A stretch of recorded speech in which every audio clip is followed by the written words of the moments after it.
자, 오늘 너무나 귀한 찬양이었죠. 주 너를 지키리.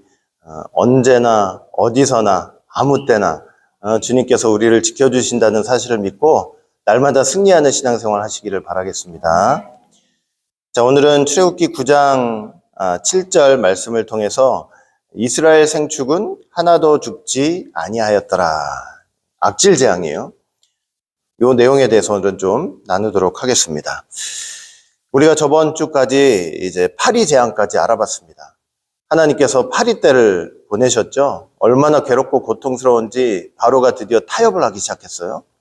너희들이 하나님께 제사는 드리되 이 땅에서 드리라. 교회는 나가고 종교 활동은 다 하더라도 말은 내 말을 듣고 내가 원하는 생활 방식을 살아라. 이제 이런 유혹을 한 거였죠. 이제 안 된다고 하니까 그럼 광야에 나가서 예배를 드리되 멀리는 가지 마라. 너무 멀리는 가지 마라. 무슨 말이냐면은 언제든지 바로 왕이 쫓아가서 잡을 수 있는 거리. 우리가 신앙생활하고 예배생활하고 교회 나오는데 언제든 사단이 쫓아와서 내 옆에서 속삭이면 그 사단의 속삭임에 넘어가가지고 미혹당하고 유혹당할 수 있는 그런 적당한 거리에서 신앙생활 해라. 이런 유혹을, 이런 타협점을 바로 왕이 제시를 한 것이죠. 그러면서 이제 파리 때를 좀 보내달라고 기도를 해달라. 그나마도 약속을 지키지 않았단 말이죠. 약속을 지키지 않았어요. 하나님께서 이제 모세를 다시 이제 급하게 부르십니다. 출애굽기 9장 1절 보니까 여호와께서 모세에게 이르시되 바로에게 들어가 그에게 이르라. 모세 부르셔가지고 다시 바로에게 보내셨죠. 이르라. 히브리 사람의 하나님 여호와께서 말씀하시기를 내 백성을 보내라. 그들이 나를 섬길 것이니라. 자, 이게 한번 생각을 해보세요. 모세가 지금 한 번, 두 번도 아니죠. 계속적으로. 분명히 모세가 하나님의 말씀을 가지고 바로왕한테 가서 전한다 한들 바로왕은 그 모세의 말을 들을까요? 듣지 않을까요? 분명히 안 들을 거예요. 안 들어요. 우리 옛날에 한국 속담에 속 위에 경읽기라는 말이 있잖아요.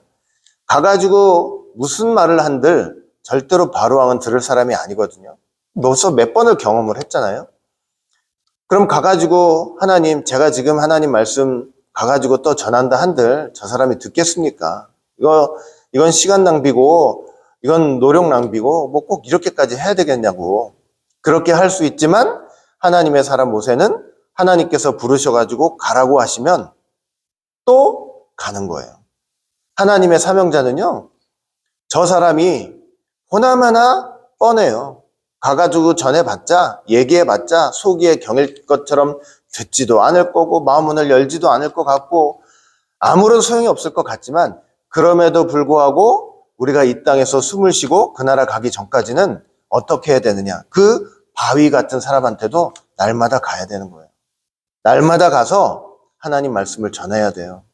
그 사람이 끝까지 마음문을 닫고 듣지 않을지 막판이라도 마음문을 열고 하나님의 말씀을 영접하고 받아들일지 우리는 모르는 것이기 때문에 그 나라 가기 전까지는 끝까지 자기의 생각과 고집 이거 해도 아무런 소용 없겠는데 이런 마음들도 다 뒤로 하고 하나님 시키시고 하나님 명하시면 그 사람 앞에 가서 말씀을 전하는 것이 우리 하나님 사람들의 사명자의 자세라는 것을 일단 꼭 저와 여러분들은 믿으시기를 바라겠습니다.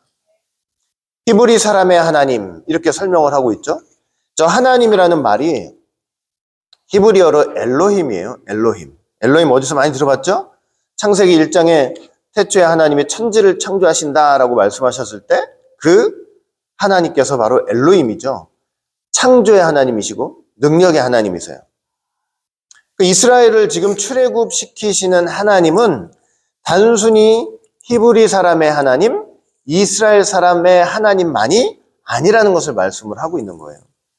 온 우주 만물을 다 창조하신 하나님, 온 우주의 하나님, 온 천지 만물의 하나님이라는 것을 선언하고 있는 것이죠. 바로왕은 히브리 사람의 하나님, 히브리 사람들이 섬기는 하나님이라고 하니까 그저 그냥 노예가 섬기는 하나님, 저급한 하나님, 내가 섬기는 신보다 급이 낮은 하나님 이렇게 자꾸 생각을 하는데 이 재앙들을 통해서 하나님이 정말로 바로한테 보여주고 싶은 것은 뭐냐면, 네가 그렇게 생각하는 히브리 사람의 하나님은 그저 노예들이 섬기는 저급한 하나님이 아니고 온 우주를 창조하신 놀라우신 천지 만물의 주가 되시는 하나님이시다. 이것을 지금 바로한테 알려주고 싶은 거예요. 여러분, 우리가 믿는 예수님도 세상에 종교가 얼마나 많고 얼마나 많은 신들이 있어요. 사실 진짜 신이 있는 게 아니고 신이라 불리는 많은 것들이 있잖아요. 예수님은 그 중에 여러 신 중에 하나가 아니시잖아요. 예수님은 그저 많은 종교에 그저 특별히 기독교가 섬기고 있는 그런 어떤 특별한 종교의 그냥 신이 아니고 예수님은 온 우주의 창조의 주가 되신다는 사실을 꼭 믿으시기를 바라겠습니다. 하나님께서 천지 창조하실 때 그 천지 창조하시는 현장에 예수님 계셨어요? 안 계셨어요? 예수님 계셨어요. 하나님이 가라사대 하시는 순간 그 가라사대가 바로 예수님이에요. 예수님은 말씀이잖아요. 하나님의 말씀. 그리고 구약시대에도 예수님 계셨어요? 안 계셨어요? 예수님 구약시대에도 당연히 계셨어요. 영원하신 분인데 성육신 하신 다음부터 예수님이 역사하시는 게 아니에요. 예수님이 구약시대에도 하나님 말씀으로서 꾸준히 계속 역사를 해오셨던 것이죠. 그렇죠?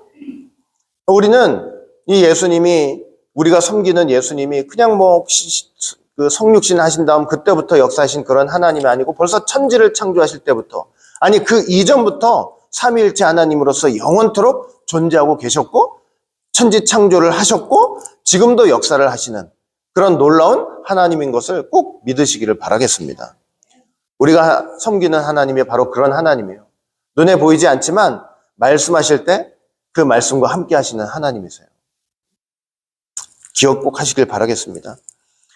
내 백성을 보내라. 그들이 나를 섬길 것이니라. 이거 계속 얘기하고 있는 거잖아요. 바로한테 내 백성 내놔라. 붙잡고 있지 말고 내놔라. 나를 섬길 것이다. 여기 섬긴다라는 단어는 아바드인데 섬긴다. 문법적으로는 미완료형이 사용되고 있습니다. 미완료형이라는 것은 그냥 한 번 섬기고 마는 것이 아니고 계속적으로 섬긴다는 그런 의미가 있어요. 하나님을 섬기되 야 출애굽 시켜줘. 내 백성 내놔. 그러면 하나님 딱 한 번 섬길 거야. 이런 의미가 아니고 출애굽 시킨 이후부터 뭐예요? 계속적으로 하나님을 섬기는 백성으로 삼을 것이다 라는 그런 의미가 되는 것이죠. 이스라엘 백성들은 하나님을 계속해서 섬겨야 될, 계속해서 예배해야 할 하나님의 백성이라는 것을 말씀을 하고 있는 것입니다. 하나님의 백성은 지금 우리가 이 땅에서 하는 일이 뭐예요? 하나님께 예배드리는 일이잖아요. 하나님의 백성은요, 그 나라 갈 때까지 뭐 하다 가는 백성들이냐면 하나님께 예배하다 가는 백성들이에요. 주일날 나와서 이렇게 공적으로 하나님께 모여서 하나님께 예배드리고 또 가정에서 예배드리고 또 직장에서 예배드리고 삶으로 예배드리고 그 나라 갈 때까지 하나님의 백성들이 하는 일은 결국은 예배밖에 없는 거예요. 예배밖에. 그 나라 가잖아요? 천국 가잖아요? 그럼 천국 가서 뭐 할 거예요? 하나님의 백성들이. 천국 가서도 여전히 하나님 앞에 예배드리는 거예요. 예배가 하나님 백성의 삶의 정체성이고 하나님 백성 자체의 정체성인 거예요. 끝까지 우리는 예배드리다 갈 것이고 그 나라 가서도 영원토록 하나님과 함께하며 하나님을 예배할 것입니다.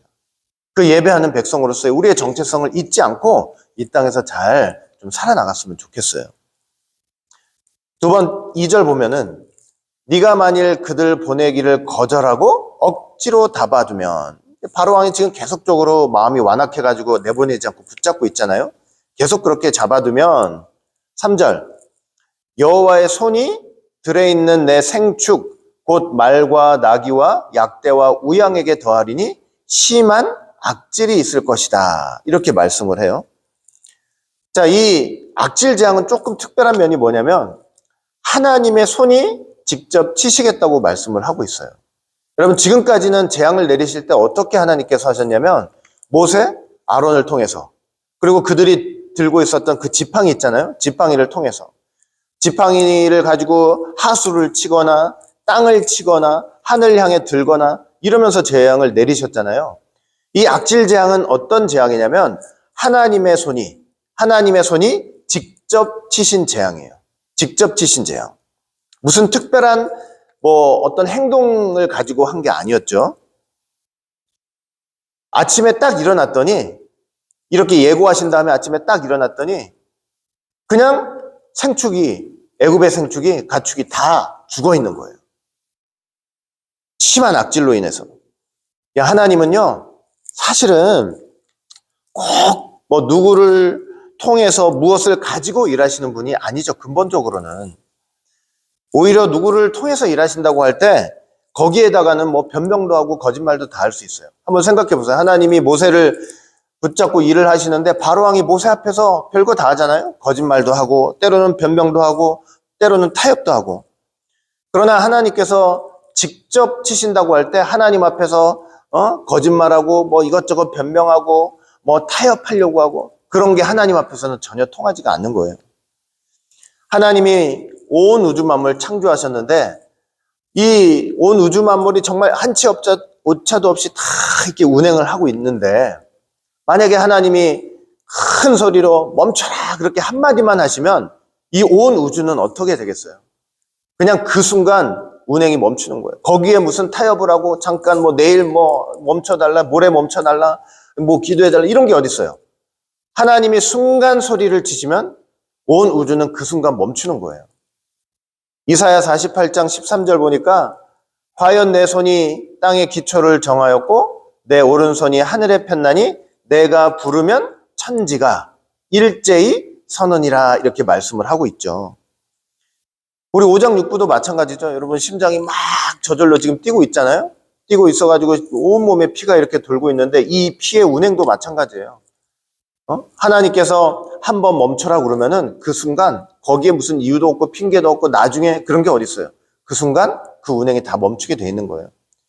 사람은 사실 잘 한번 생각해 보면은 이렇게 우리가 움직이고 말하고 아침에 일어나서 계속 생활하다 저녁에 자고 그 패턴이 계속되고 이게 사실은 하나님께서 우리를 붙잡아 주시고 우리를 보존해 주시고 우리 심장을 뛰게 하시고 피를 돌게 하시고 하나님께서 그렇게 해주지 않으시면요 우리는 하루도 1분 1초도 숨을 쉬면서 살아갈 수가 없는 존재예요.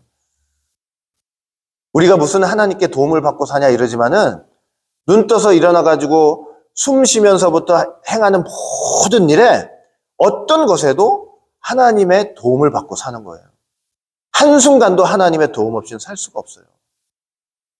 그러니까 늘 하나님께 사실은 감사가 있을 수밖에 없는 거죠. 아무리 아프다, 힘들다, 괴롭다 그래도 아예 아프다, 힘들다, 괴롭다 이렇게 말할 수 있는 힘도 하나님 주시지 않으면 그렇게 얘기도 못 한다니까요. 인간은 철저하게 하나님 의존적인 존재예요. 하나님 의존하지 않고는 살아갈 수가 없는 존재. 근데 그거를 독립운동을 하려고 그러고 하나님 도움 없이도 내가 살아갈 수 있다고 생각하는 것 자체가 얼마나 어리석은 사실 일입니까, 그게. 자, 왜 직접 치신 거예요? 악질. 이 악질이 뭐냐면, 이게 한국말로 악질 옛날 말이 돼가지고 좀 어려운데, 이거 전염병이에요. 심한 전염병이에요. 아주 심한 전염병. 사람도 위험하지만, 가축한테도 이건 얼마나 위험해요? 이 전염병 같은 경우에는, 악질 같은 경우에는 그냥 한 번에 한 나라도 무너뜨릴 수 있을 정도로 엄청난 재앙이죠. 여러분 다윗 시대 기억나시죠? 다윗이 말년에 하다가 말년에 무슨 생각했어요? 야, 내 나라가 내 군대가 도대체 얼마인지 한번 세어봐야 되겠다. 근데 나라에 그 사람이 얼마나 있는지 그걸 세어보겠다고 그 인구를 셌잖아요. 근데 하나님 보시기에 그것도 죄가 된 거예요. 왜냐면은 인구를 세겠다는 다윗의 마음에 뭐가 있었기 때문에 그러는 거예요. 내 영광을 드러내고 내가 이렇게 나라를 부강하게 세웠다는 교만한 마음이 있었던 걸 하나님이 보셨거든요. 사단이 충동을 해가지고 세게 한 거예요. 그러니까 하나님 앞에 큰 죄가 됐잖아요. 그 죄가 돼가지고 나중에 벌을 받는데 어떤 벌을 받겠느냐. 다윗이 하나님의 손으로 차라리 직접 치심을 당하겠습니다. 어떤 재앙이 내렸느냐. 3일 동안 온역이 내렸는데 질병이에요. 3일 동안 무려 7만 명이. 한번 전염병이 도니까요. 순식간인 거예요. 순식간. 사람 하나 죽는 게 그렇게 작은 일이 아니잖아요. 근데 하나님이 이 땅에 전염병을 돌게 하시니까 3일 만에 몇 명이 죽냐면 7만 명이 죽는 거예요. 그냥 뭐 짧은 시간 내에 너무나 많은 사람들이 죽는 것이죠. 더군다나 이런 전염병이 그냥 전염병도 아니고 심한 악질이라고 했으니까 이게 얼마나 피해가 심각하고 대단했겠습니까? 여러분 성경 볼 때 이런 온역이나 뭐 악질이나 이런 전염병 같은 거 우리가 분명히 알아야 될 것은 뭐냐면 이건 죄에 대한 하나님 징계의 수단이 분명히 맞아요. 이건 분명히 맞아요. 예수님의 말씀을 봐도 그래요. 마지막 때 분명히 온역 같은 거, 질병 같은 거, 전염병 같은 거 마지막 때 돌 거라 그러셨어요. 종말의 징조로서 그런 게 있을 거라고 말씀을 분명히 하셨어요. 계시록 말씀을 봐도 사망이 있어요. 사망이. 어떤 인재양 같은 거 보면 사망이 있는데 원어를 찾아보면 전염병이에요. 질병이에요. 어? 분명히 이 전염병은 그냥 우연히 도는 게 아니고 우연히 그냥 그렇게 갑자기 튀어나오는 것이 아니고 하나님이 징계하시는 수단이면서 또 종말의 징조가 되고 있는 게 분명한 사실인 거예요. 최근 몇 년 동안 우리가 코로나 때문에 얼마나 많이 고통당했습니까? 다른 사람들이 뭐라고 어떻게 인본주의적으로 과학적으로 설명해도 그거 다 뭐 그런 사람들이 그렇게 얘기하는 거 크게 신경 쓸 필요 없어요. 뭐 틀린 얘기도 아니죠. 그러나 예수 믿는 사람이라면은 영적으로 봐야 되는데 이 죄악된 세상, 바벨론 같은 세상에 대한 하나님의 징계가 되었다는 사실도 우리가 분명히 알아야 돼요. 그리고 종말의 징조가 되고 있다는 사실도 분명히 알아야 돼요. 예수 믿는 사람이라면은 이런 큰 일 앞에서 반드시 뭐냐면 하나님 앞에 내 자신을 정직하게 돌아보는 반드시 그런 계기가 있어야 돼요. 그런 기회가 분명히 있어야 돼요. 마지막 때를 살아가면서 여러분 보세요. 마지막 때를 살아가면서 내가 정말로 하나님 안에 있는 신앙생활을 하고 있느냐 아니면 하나님께 벗어나 있는 신앙생활을 하고 있느냐. 죄가 뭐예요? 죄가 뭔지 아세요? 죄가 원어적으로 보면 어떤 개념이냐면 관역이 있는데 그 관역을 벗어나는 게 죄예요. 관역을 벗어나는 게 죄예요. 그러니까 신앙생활 하다가 내가 점점 뭐냐면 점점 이렇게 조금씩 벗어나고 있는 거 있잖아요. 벗어나고 있는 거. 벗어나고 있는 것 자체가 바로 뭐냐면 죄가 되는 거예요.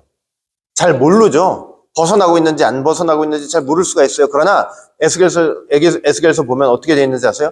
마침내 불의가 드러났다고 말씀하고 있어요. 관역을 벗어나서 하나님과 하나님 말씀 앞에 점점 벗어나다 보면은 결국은 어떤 일이 벌어지냐면 마침내 하나님 앞에 불의가 드러나는 일이 있는 거예요. 몰라요. 지금은 몰라요. 그냥 다 하나님 잘 믿는 것 같죠. 하나님 다 잘 섬기는 것 같죠. 정성을 다하는 것 같죠. 믿음을 다하는 것 같죠. 그러나 그 마음 가운데서 조금씩 벗어나는 게 있다면 어떤 환난이나 어떤 계기가 생길 때 반드시 벗어난 사람들은 하나님 앞에 불의가 드러나게 돼 있다는 사실. 우리가 이것을 아주 심각하게 받아들일 수 있어야 되는 것이죠. 그래서 이런 계기를 통해서 뭐 이런 질병이나 전염병 계기를 통해서 반드시 하나님께서 너희들 한번 다시 생각해봐. 얼마나 벗어나 있는지, 정말 정도를 가고 있는지 한번 점검해봐. 이렇게 하시는 역사인 것을 분명히 깨닫고 벗어나 있었던 것이 있다면 다시 한번 말씀 앞으로 돌아오고 그 다음에 하나님 앞에 더욱더 다가가는 그런 계기로 삼아야 한다는 사실을 저와 여러분들은 꼭 믿으시기를 바라겠습니다. 이런 환난 속에서 내린 결론이 이제부터는 온라인 예배를 더 확대해야 되지 않겠냐고. 이거는 하나님의 뜻과 하나님의 계획과 이 재앙 속에 담겨져 있는 하나님의 의도와 아무런 상관이 없는 거예요. 정말 아무런 상관이 없어요. 이런 재앙 속에서 하나님 앞에 다가가려는 결심과 회개가 없이 인본주의적인 결론을 내버리면 이건 진짜 아무것도 나한테 소용이 없는 거예요. 자, 악질 재앙에서 한 가지 특이한 점이 뭐냐면 애굽의 모든 생축이라고 그랬잖아요. 자, 애굽의 생축이라고 그랬죠. 애굽의 생축이라고 했지만은 사실 여러분 3절 한번 자세히 보세요. 3절 보시면은 여호와의 손이 무엇을 치게 어떤 생축을 친다 그랬어요? 들에 있는 생축을 친다 그랬어요. 들에 있는 생축. 그러니까 애굽의 모든 생축을 치는 것이지만 엄밀하게 보면은 들에 있는 생축이에요. 밖에 나와 있는 생축들이에요. 자, 그러면 상식적으로 생각해 보세요. 애굽 사람들이 자기의 생축을 살릴 수 있는 방법이 있어요, 없어요? 있어요. 하나님께서 분명히 애굽의 생축을 다 죽일 거야 심판 예고를 하셨지만 이 한계를 지어 놓으셨거든요. 어디에 있는 생축? 들에 있는 생축이에요. 밖에 나와 있는 생축이에요. 애굽 사람들이 그 얘기를 듣고 만약에 자기 생축을 집 안으로 들여놨다 생각해 보세요. 들여놨다 생각해 보세요. 집 안에 들여놓은 생축은 죽을까요? 안 죽을까요? 안 죽어요. 안 죽는다니까요. 근데 지금까지 네 번째 재앙까지 오면서 당할 만큼 당했잖아요.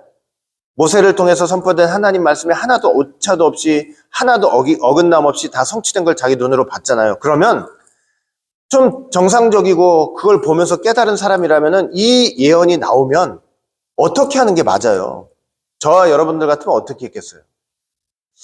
만일을 대비해서라도 가축을 집안으로 들여놨겠죠. 우리에다 집어넣든지 그렇게 했겠죠. 그런데 애굽 사람들 어떻게 했어요? 애굽 사람들 다 밖에다 또 내놓는 거예요. 또 이 얘기를 듣고 또 밖에다 내놔요. 근데 밖에다 내놨는데 아침에 일어나 보니까 어떻게 돼 있어요? 나눴던 생축들 다 죽어버리는 거예요. 그냥 싹 죽어버리는 거예요. 뭐 와가지고 모세가 지팡이를 들고 내리치고 뭐 이런 것도 없어요. 그냥 순식간에 죽어버리는 거예요. 순식간에. 들에다 내어놓은 것은 다 죽은 거예요. 우리가요, 하나님 말씀을 몰라서 불순종하는 건 아닌 것 같아요. 가만히 생각해 보니까 말씀을 몰라서 불순종하는 건 아니에요. 알면서도 내 자아를 못 이겨요. 내 자아를 못 이기고 내 욕심을 못 이기고 지금까지 해왔던 내 습관을 못 이겨서 불순종하는 게 맞는 것 같아요. 우리가 죄 지을 때 물론 모르고 짓는 죄도 있어요. 그게 죄인 줄 모르고 짓는 죄들도 분명히 있을 거예요. 분명히.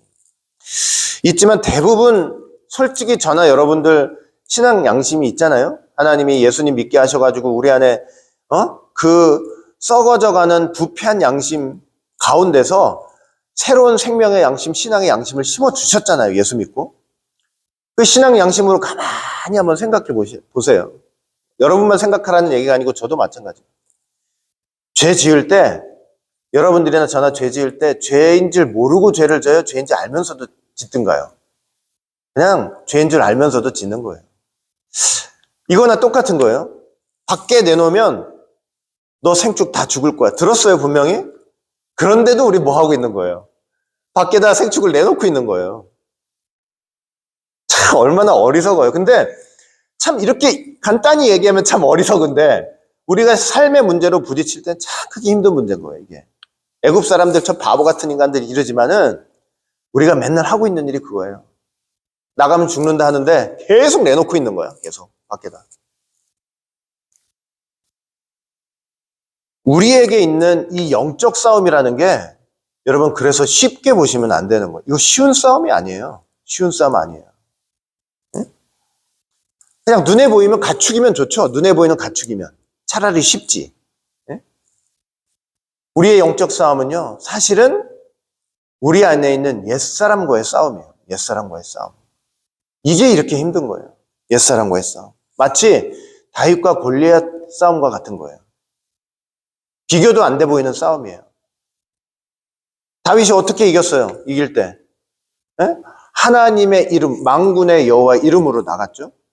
그 물맷돌을 가지고 하나님 말씀의 물맷돌을 가지고 있지 않으면 그 옛 자의 이마에 정통으로 맞추지 않으면 참 힘든 싸움인 거예요, 이게.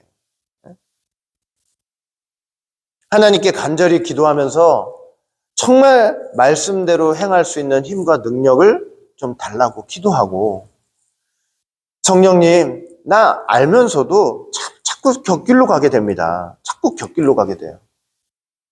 이거 안타까운 마음으로 기도하면서 회개하면서 죄와 어떻게 해야 되는지 아세요? 죄와 싸워야 되는 거예요. 싸워야 돼. 그냥 어떻게 되겠지가 아니고요. 피 흘리기까지 죄와 싸우는 그 싸움의 과정이 있어야 되는 거예요. 그냥 어떻게 되는 게 아니고. 예수 믿었으니까 하나님이 어떻게 해주시겠지가 아니고. 예수 믿었으니까 우리 어저께 사모님하고도 잠깐 얘기를 했지만 예수 믿었는데 예수님의 십자가는 우리의 과거의 죄, 현재의 죄, 미래의 죄도 다 용서해 주신 거니까 내가 이미 지을 죄도 하나님이 벌써 2000년 전에 다 용서해 주셨으니까 난 마음껏 죄 짓고 산다. 이런 인간들이 있다는 거예요. 이런 인간들이. 그런 게 아니고 죄와 어떻게 해야 되냐면 싸워야 되는 거예요. 싸워야 되는 거. 힘써 싸워야 돼요. 힘써 싸워야 돼요. 싸워서 이겨나가는 체험을 하는 게 신앙이에요. 신앙. 그게 신앙이에요. 자꾸 지는 게 아니고 이겨나가는 싸움. 이겨나가는 싸움. 자꾸 그 싸움에 지고 패배하고 자꾸 뒤로 침륜하는 자, 뒤로 돌이키는 자가 아니라 자꾸 싸워서 한 걸음 한 걸음 앞으로 나가는 그게 바로 신앙이에요. 신앙. 하나님을 바라보면서 가는 거예요. 그게 신앙이라는 거는. 죽을 거 알면서 자기 가축을 들에 놓는 미련하고 어리석은 애굽 사람들 이라고만 생각할 게 아닌 것 같아요. 우리가 예수 믿는 마음에 그런 일들이 참 비일비재하는 거예요. 비일비재. 4절 보니까 여호와가 이스라엘의 생축과 애굽의 생축을 구별하리니 이스라엘 자손에 속한 것은 하나도 죽지 아니하리라 하셨다 하라. 하나님께서 이 악질 재앙 내리시면서 또 한 가지 특별한 단서를 다셨죠. 이스라엘 백성의 생축과 애굽의 생축도 어떻게 하셨어요? 구별해 주셨어요. 구별해 주셨다는 것은 이스라엘의 생축은 보호해 주시겠다는 거고 애굽의 생축은 심한 악질로 전염병으로 죽이시겠다고 이렇게 말씀을 하시는 거죠. 이렇게 구별하시고 이스라엘의 생축을 보호하시는 근본적인 사실 이유도 있어요. 너희들의 재산을 내가 보호해 주겠다. 단순한 그런 의미는 아니에요. 그것도 많지만 사람이 하나님의 사람이라고 해도 우리가 먹고 살아야 되잖아요. 육신이 있으니까. 그러니까 내가 너희들 재산 보호해 줄게. 단순히 그런 의미는 아니에요. 이스라엘 생축을 보호해 주시는 의미는. 나중에 좀 이따 말씀을 드릴게요. 이렇게 특별한 단서를 다셨고 5절 볼 때 여호와께서 기한을 정하여 가라사대 여호와가 내일 이 땅에서 이 일을 행하리라. 이제 기한을 정해서 내일 내리겠다고 말씀을 하세요. 내일 내리겠다고 할 때는 벌써 기회가 있어요, 없어요? 어떤 기회가 있어요? 자기 가축을 집 안으로 드릴 수 있는 기회를 주시는 거예요. 말만 하시는 게 아니고 기회, 시간도 다 주시는 거예요, 시간도. 1월 6일 날 파리 재앙이 있었어요. 1월 7일 날 모세를 통해서 악질재앙을 내리겠다 예고를 하세요. 내일 내리겠다. 그래서 이제 1월 8일 날 악질재앙이 내리는 거예요. 이렇게 정확히 날짜를 예고하시는 이유는 뭐냐면 이 모든 재앙이 다 하나님의 주권과 하나님의 계획 속에 있다는 것을 말씀하는 거예요. 여러분 마지막 때 우리는 너무나 놀라운 일들이 많잖아요. 느닷없이 무슨 질병이 돌고 느닷없이 재난이 나고 다 느닷없는 것 같지만 모든 게 사실은 다 뭐예요? 하나님의 주권과 하나님의 계획 속에서 만물들은 차근차근 계획 속에서 그렇게 되어가고 있는 거예요. 모든 일들이. 그리고 그 예고하신 대로 그 날짜에 일어날 때 재앙이 일어날 때 정말 저렇게 예고하신 그분이 바로 하나님이시구나. 이것을 사람들로 하여금 깨닫게 만드시는 역사인 거예요. 마태복음 24장, 마가복음 13장, 누가복음 21장 다 종말장이죠. 예수님이 종말에 있을 재앙에 대해서 아주 자세히 열거해 주셨어요. 자세히. 이거는 하얀 책에 글씨로만 남아있어서는 안 되는 일이죠. 사람의 미혹이 있겠다. 사람의 미혹이 제가 어제도 말씀드렸죠. 사람의 미혹은 너도 나도 자기가 그리스도라는 거예요. 그리스도니까 나한테 오라는 거예요. 그러나 절대 예수님께서 경고하신 게 뭐냐면 내가 저기 있다고 해도 가지 말고 여기 있다고 해도 가지 말고 산에 있다고 해도 가지 말고 저 집안에 있다고 해도 가지 말고 절대로 사람의 미혹을 쫓아 그리스도라 하는 그것에 가지 말라고 말씀을 하세요. 사람을 쫓지 말라는 얘기예요. 지금까지 우리에게 주신 그 그리스도 십자가 복음에만 창념하라는 소리죠. 거기에만 붙어 있으라는 소리예요. 그 말씀만이 우리의 참된 하나님이 되시기 때문에요. 전쟁이 있겠다, 기근이 있겠다, 지진이 있겠다, 해가 어두워지고 달이 빛을 내지 않고 하늘에서 별들이 떨어지고 하늘의 권능들이 흔들릴 것이다. 얼마나 많은 말씀을 하셨어요? 자, 그러면서 말씀하시는 게 마태복음 24장 25절 보라, 내가 너희에게 미리 말하였다 그러는 거예요. 마가복음 13장 23절 너희는 삼가라. 삼가라는 것은 말과 행실들을 조심하라는 거예요. 내가 모든 일을 너희에게 미리 말하였잖느냐. 다 미리 말한 거다. 그러니까 이렇게 미리 말했다는 것은 뭐냐? 이런 모든 일들이 일어날 때, 이 역사 속에서 이런 예수님이 예언하신 모든 일이 일어날 때, 이 모든 것들이 하나님의 주권 속에 있다는 것을 우리는 분명히 믿고, 하나님의 계획대로 모든 것들이 진행되고 있구나라는 것을 믿고, 예수님이 말씀하신 대로 종말이 됐기 때문에 이런 징조들이 나타나는 것이라는 것을 분명히 믿고, 그 예언을 하신 예수님이야말로 내가 세상 어떤 사람, 어떤 원리를 붙잡고 가야 될 게 아니고 바로 그분만 내가 믿고 붙잡고 가야 되는구나 하는 것을 깨닫는, 그래서 이렇게 미리 말씀하셨다는 것을 우리가 꼭 믿으셔야 할 것입니다. 예언의 성취를 주목하면서 깨어있으라. 여러분 지금 일어나는 일들 절대 그냥이라는 게 없어요. 사람끼리 모여가지고 뭐 하고 이러는 거 다 저절로 되는 게 아니고 다 계획대로 되는 거예요. 전 세계적으로 일어나는 일들. 지금 막 교회에서 일어나는 그런 일들 있잖아요. 여러 가지 일들. 단 한 사건도 여러분 우연이라는 게 없어요. 우연. 네? 그냥 사람이 생각하면 다 계획대로 일어나는 일이에요. 사람이 생각하면은 저것 좀 없으면 좋겠다. 이렇게 생각이 되잖아요. 그죠? 쟤만 없으면, 저 무리만 없으면 교회가 얼마나 평강하고 그냥 하나님의 일을 하는데 진척이 되고 추진력을 가지고 할 수 있을까? 사람의 생각은 그래도 그게 아니에요. 하나님의 지혜는 그게 아니에요. 다 그런 역사를 통해서 하나님은 일을 하고 계시는 거예요. 다 일을 하고 계세요. 우리가 그런 것들을, 예언의 성취들을 다 주목하면서 깨달아야 되고, 때를 깨달아야 되고, 하나님 말씀 편에 분명히 서야 되는 그런 믿음의 결단도 있어야 된다는 것입니다. 하나님이 그 정하신 끝을 향해서 차근차근 다 되는 일이에요. 여러분, 제가 어제도 잠시 말씀드렸지만은 모든 일들이 막 분란이 있고 여러 가지 일들이 있다고 이제 얘기는 하지만 결국은 뭐냐면 믿는 자들 가운데서 악인을 걸러내시는 역사예요. 믿는 자들 가운데서 믿지 못하는 자들을 걸러내시는 역사예요. 크게 보면. 재림의 역사라는 거는 결국 그거예요. 초림은 믿지 않는 사람들 가운데 믿는 사람들을 끄집어내시는 거, 택한 백성들을 끄집어내시는 거잖아요. 재림의 역사라는 거는 한마디로 정리를 하면은 믿는다고 하는 사람들 가운데 악인들을 끌어내시는 역사라는 것을 우리가 꼭 기억하시면 되는 거예요. 여러분, 교회에서요, 얼마든지 분쟁이 있을 수 있어요. 이 교회 분쟁이라는 거는 지금만 있는 게 아니었어요. 우리 고린도 전후서 강해 들었던 거 기억나시죠? 고린도 교회 생각해 보면은 어쩌면 지금 어떤 교회에서 여러 가지 분쟁이 있다고 하지만 고린도처럼 그렇게 심한 분쟁이 있었을까? 벌써 그때부터 엄청난 분쟁이 있잖아요. 그러면 이제 우리는 생각을 해요. 누가 맞지? 어느 편을 들어야 되지? 이런 생각을 한단 말이에요. 제가 신학교 한번 얘기도 말씀드렸죠. 신학교에서도 두 교수님이 싸우시는 거예요. 근데 두 교수님이 싸우시는데 둘 다 예수 믿는 분이고 우리를 가르치는 스승인데 생각이 좀 달라요, 두 분이. 그래서 이제 두 분이 의견이 달라가지고 만약에 어떤 갈등이나 분쟁이 있어요. 근데 두 분이 똑같이 다 뭐라고 얘기를 하냐면, 이게 다 하나님을 위한 일이고 하나님의 영광을 위한 일이고 그 다음에 이게 하나님의 뜻이라고 얘기를 해요. 그러면 여러분들이 만약에 신학생이라면 여러분들은 어느 편에 서시겠어요? 어느 편에 서야 돼요? 네? 제가 볼 때는요, 제가 이렇게 이제 지금 와가지고 옛날에는 참 이런 걸로 고민을 많이 했던 때가 있었는데 지금 생각해 보니까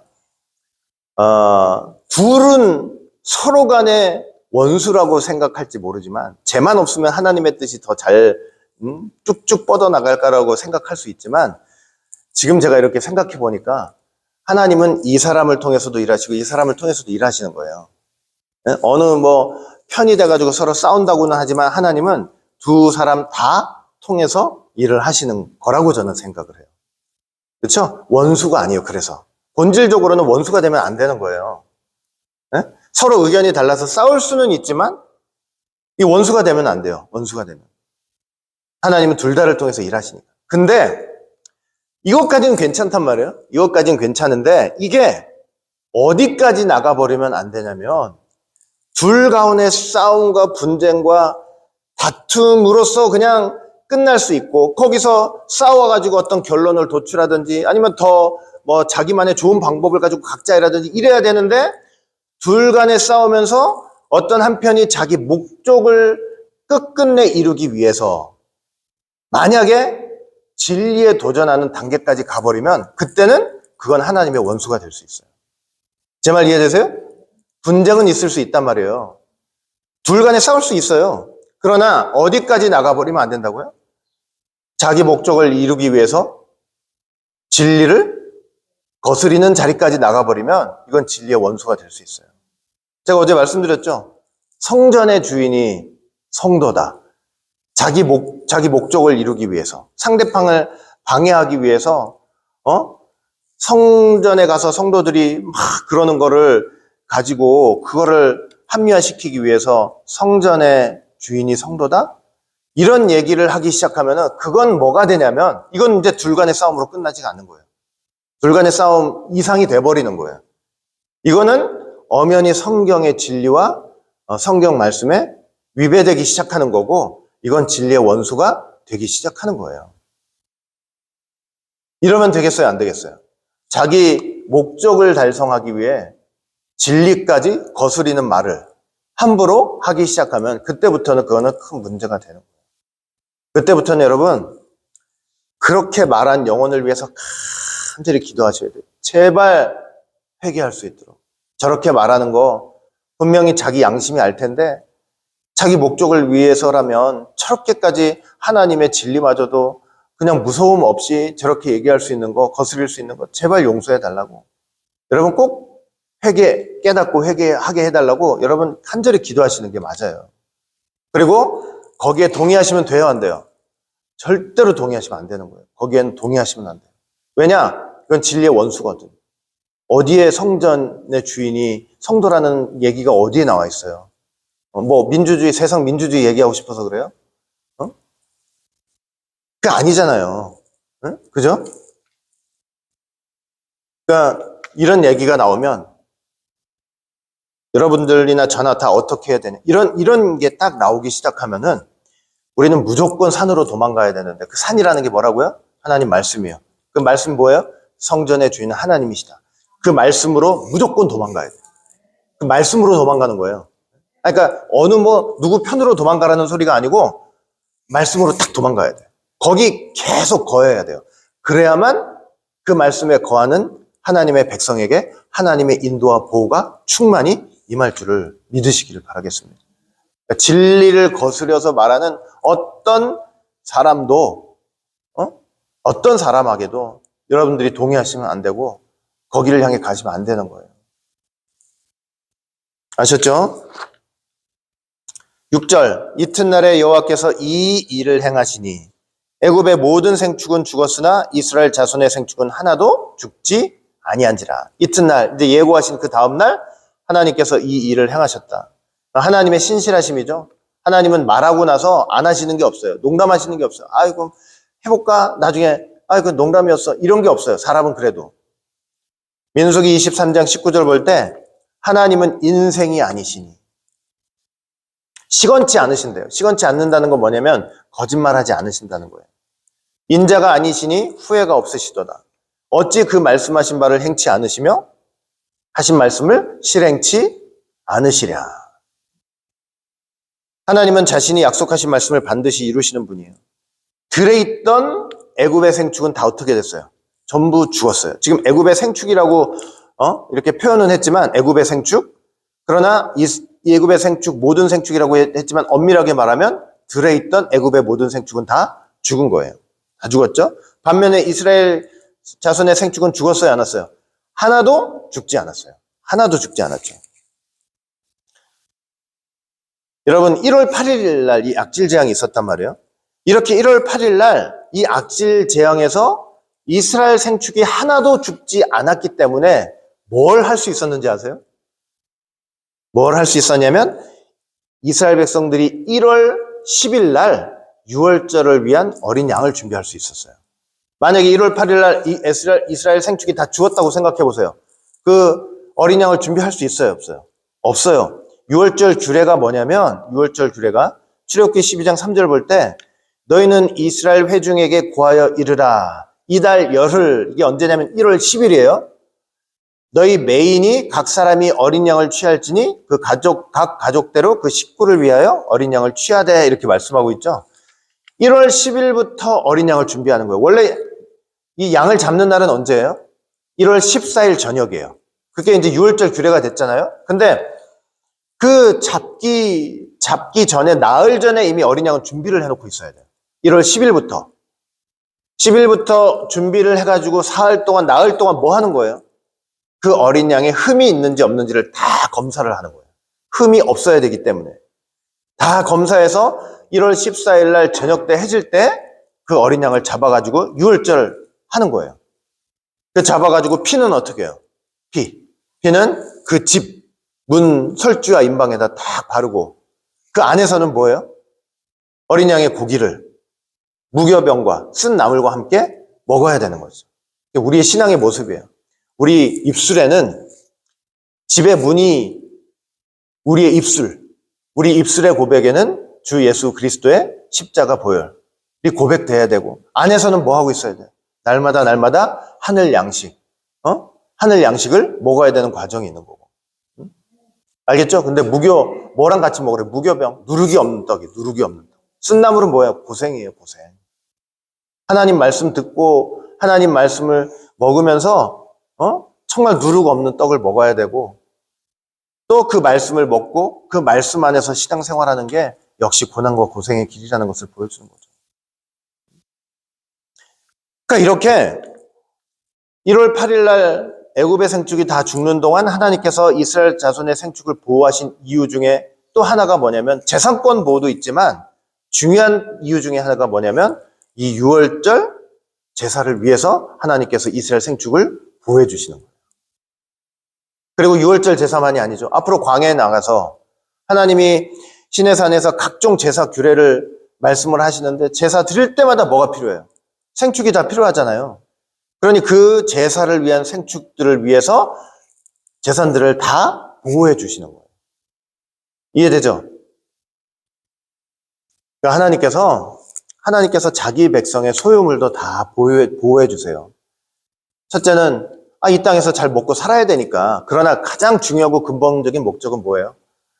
하나님 나라를 위해서 사용하라고 보호해 주시는 거예요. 그러니까 우리의 재물과는 이게 선후가 바뀌어 있으면 안 돼요. 우리 먹고 사는 일이 먼저가 아니고요.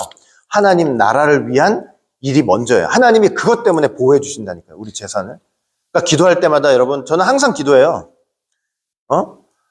정말 우리의 재물이 교회를 세우고 교회를 서포트 하는데 정말 유용하게 크게 사용될 수 있도록 하나님 부탁드립니다.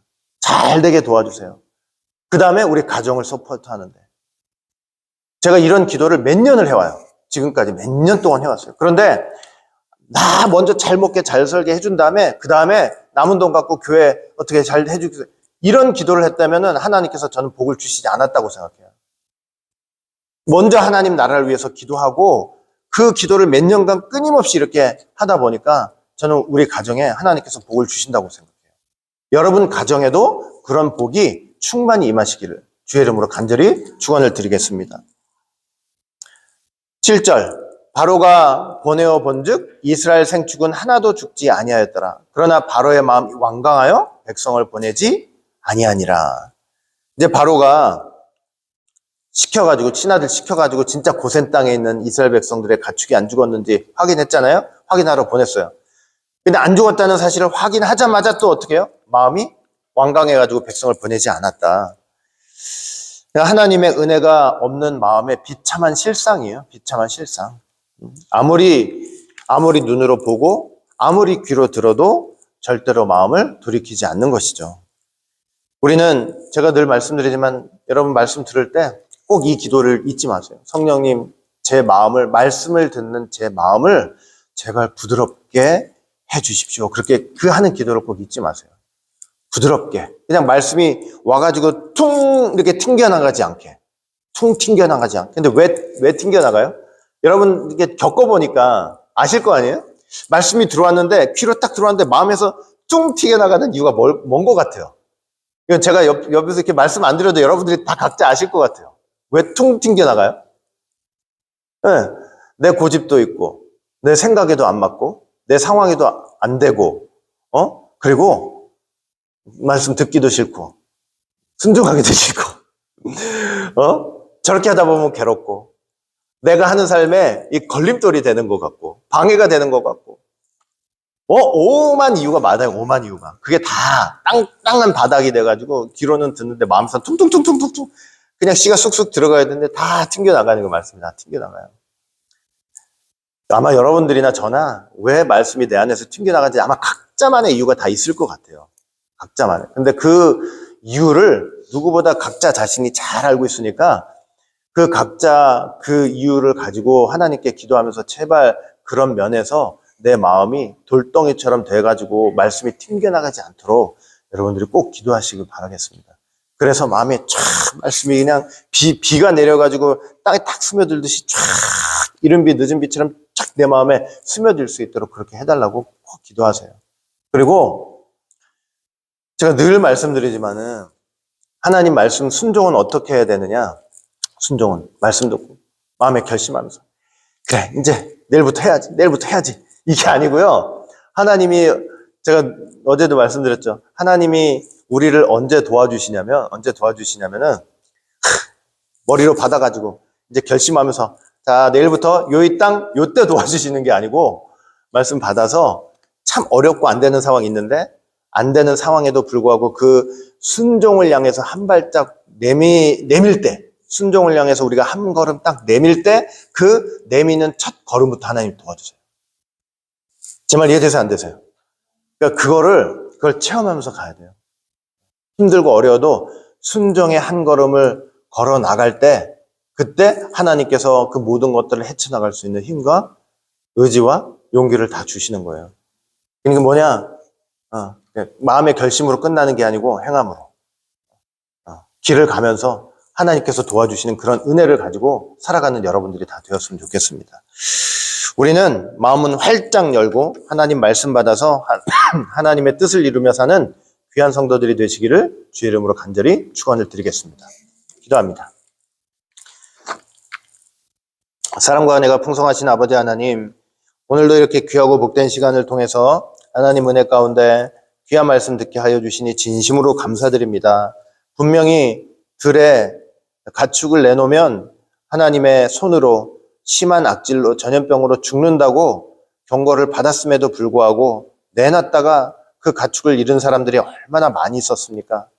애굽 사람의 이야기 같고 남의 이야기 같지만 꼭 예수를 믿는다 하지만 내 마음에서 일어나고 벌어지는 그런 일을 보는 것 같습니다. 저희들 불쌍히 여겨주셔서 하나님 말씀 들을 때 하나님 말씀 안에서 정말 불신하고 또 알면서도 죄짓고 알면서도 그렇게 가축들을 내어놓는 어리석은 일을 하지 않도록 인도하여 주시고 믿음으로 순종해서 알면서 죄짓고 또 알면서 나쁜 길 가는 그러한 신앙인들이 되는 것이 아니라 하나님 은혜의 도움으로 성령의 도우심으로 내놓지 말라고 할 때 내놓지 않는 순종의 사람이 될 수 있도록 인도하여 주시옵소서. 그게 길이 아니라면 믿음으로 가지 않는 삶을 살아가는 우리가 다 될 수 있도록 인도하여 주시옵소서. 감사하며 예수님 이름으로 기도합니다. 아멘.